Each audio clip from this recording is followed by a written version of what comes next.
নমস্কার, আমি ডক্টর দীপানিতা পাল, homeopathy consultant. আজ এই ভিডিওটির মাধ্যমে একটি কমন সমস্যা মহিলাদের সেটা নিয়ে আলোচনা করব এবং অনেক কেসই এই বর্তমান যুগে আমাদের দেখতে হচ্ছে। সেটা হচ্ছে অ্যামিনোরিয়া বা সেকেন্ডারি অ্যামিনোরিয়া।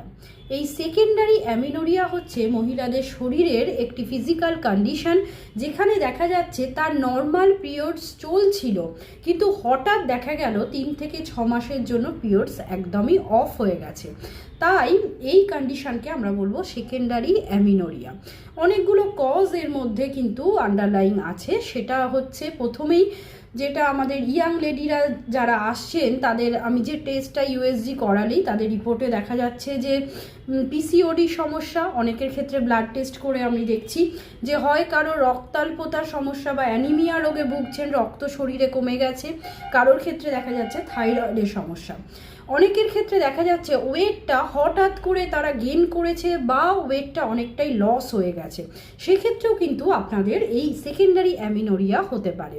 এছাড়াও আমাদের বর্তমান যুগে মেন্টাল স্ট্রেস তো একটা অবশ্যই কজ। এছাড়াও দেখা যাচ্ছে ফুড হ্যাবিটের জন্য অনেক সময় এই সেকেন্ডারি অ্যামিনোরিয়া হতে পারে। তাই এতগুলো কজ আমি বললাম।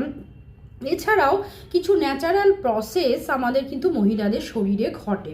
সেটা হচ্ছে প্রেগনেন্সির সময়ে এই অ্যামিনোরিয়া দেখা যেতে পারে, অনেক সময় বেস্ট ফিডিংয়ের সময় দেখা যেতে পারে, আবার কারোর ক্ষেত্রে দেখা যাচ্ছে কমপ্লিট স্টপেজ অফ মেন্সেস, মানে মেনোপোজাল যারা ওম্যান, মানে মেনোপোজাল এজে যারা বিলং করছেন তাদের ক্ষেত্রেও কিন্তু এই সেকেন্ডারি অ্যামিনোরিয়া দেখা যেতে পারে।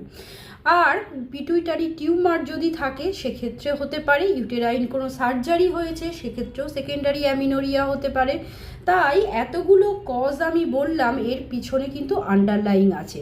তাই অবশ্যই যখনই আপনাদের এই মেন্সটা ডিস্টার্ব হচ্ছে এবং 3 মাস সেটা ক্রস করে যাচ্ছে, অবশ্যই ডাক্তারের পরামর্শ নেবেন। তিনি বুঝবেন যে আপনার কি কারণে এই ঘটনাটি ঘটছে এবং প্রপার ট্রিটমেন্টের মাধ্যমে আপনি দেখবেন আবার সুস্থ হয়ে উঠছে এবং আবার সেটাকে নিয়মিত একটা মাসিক যে চক্রটা আপনার চলে সেটার মধ্যে আবার ফিরে আসছেন।